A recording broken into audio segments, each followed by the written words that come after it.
நல்லறங்கள் ஏற்றுக்கொள்ளப்பட வேண்டும் என்று சொன்னால் அதற்கு 2 நிபந்தனைகள் அவசியம். முதலாவது நிபந்தனை, அதில் இஹ்லாஸ் இருக்க வேண்டும்.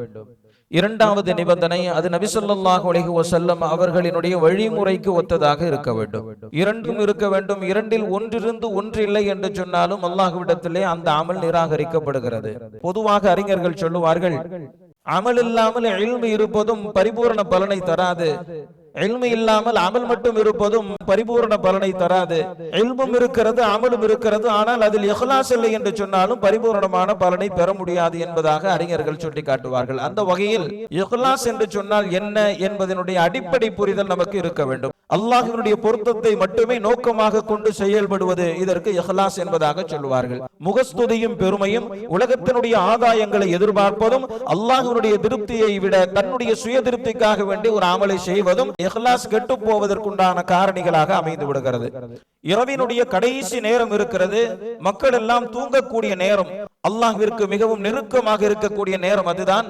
அந்த நேரத்தை அடைந்து கொள்வதற்கு யாராவது சக்தி பெற்றால் அதை சரியான முறையில் பயன்படுத்திக் கொள்ளட்டும் என்பதாக நபி ஸல்லல்லாஹு அலைஹி வஸல்லம் அவர்கள் சொன்னார்கள். என்று சொன்னால் அந்த இரவினுடைய கடைசி பகுதி அதுதான் தஹஜ்ஜுனுடைய நேரம். மக்கள் அனைவரும் உறங்கிக் கொண்டிருக்கக்கூடிய அந்த நேரத்தில் அல்லாஹ்வை வணங்கி வழிபடுவது யாருக்கும் தெரியாது.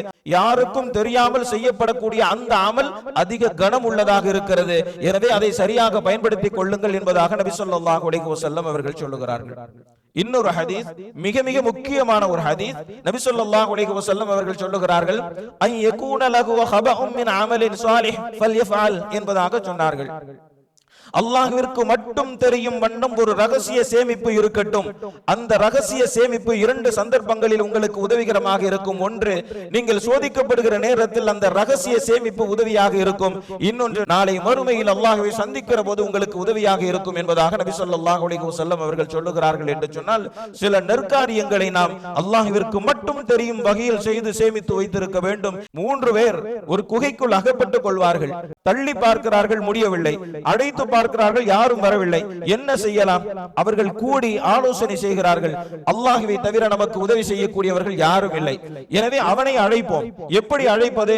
அவனுக்காக மட்டுமே நினைத்து செய்யப்பட்டிருக்கக்கூடிய நம்முடைய நல்ல அறங்களை அவனிடத்தில் சொல்லி, நான் உனக்காகத்தான் செய்தேன், நீதான் எனக்கு உதவி செய்ய வேண்டும் என்று அவனிடத்தில் இறைஞ்சுவோம். அவன் நமக்கு உதவி செய்வான் என்பதாக மூவரும் அல்லாஹ்விற்காக வேண்டி இஹ்லாஸோடு செய்த நற்கர்மங்களை எடுத்து சொல்லி அல்லாஹ்விடத்திலே உதவியை பெற்று கொஞ்சம் கொஞ்சமாக அந்த குகையை அடைத்த பாறை விலகி அவர்கள் வெளியே வந்தார்கள் என்கின்ற ஒரு சரித்திரத்தை நபி ஸல்லல்லாஹு அலைஹி வஸல்லம் அவர்கள் சொல்லுவார்கள்.